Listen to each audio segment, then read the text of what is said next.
As I read my Bible, I am still in Genesis, and I'm reading about Abraham, Isaac, and Jacob. There's so much in the scriptures, right? So, Abraham, when first talked about in the Bible, his name was Abram. God changed his name to Abraham. Isaac didn't get his name changed. Jacob was talked about as Jacob at first, but then God changed his name to Israel.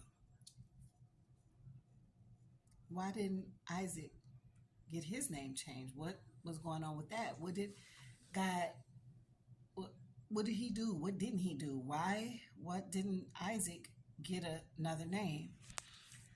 Um, Jacob Jacob's wife Rachel, as the Bible tells us, he was leaving. Jacob was taking his family, Rachel included, away from her father. And when her father found out that they were leaving, he went after them. Rachel stole her father's idol, an idol. God told us not to have idols, but Rachel stole an idol. And I think that was in Genesis chapter 31. I could be wrong. I'm sorry. I could be wrong. But she did. She stole the idol. And then in Genesis chapter 35, God told Jacob to go somewhere.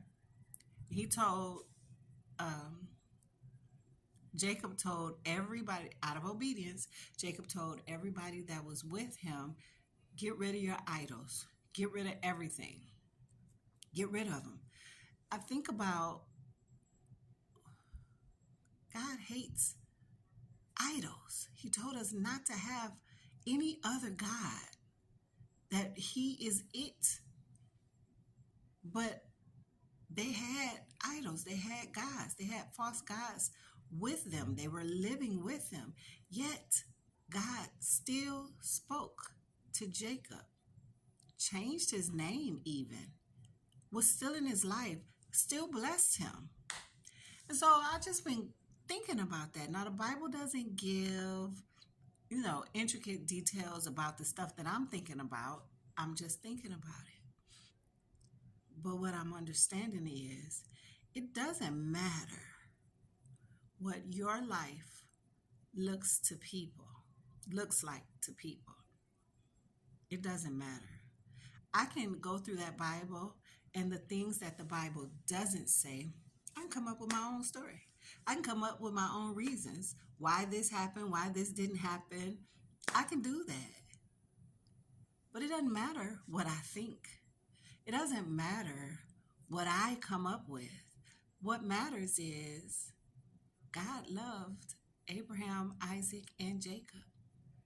The promise came through Abraham, through to his sons, and even over to us.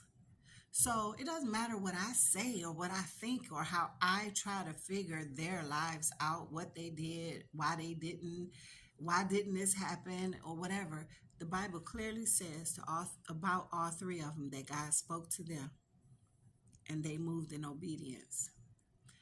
Don't let what people think and or say about you change who you are or make you feel some type of a way that hinders your life. Now, because we're human, you want people to say nice things about you, but if they don't, what really matters is what God says about you. Is he talking to you? Are you listening? Are you talking to him? He is listening.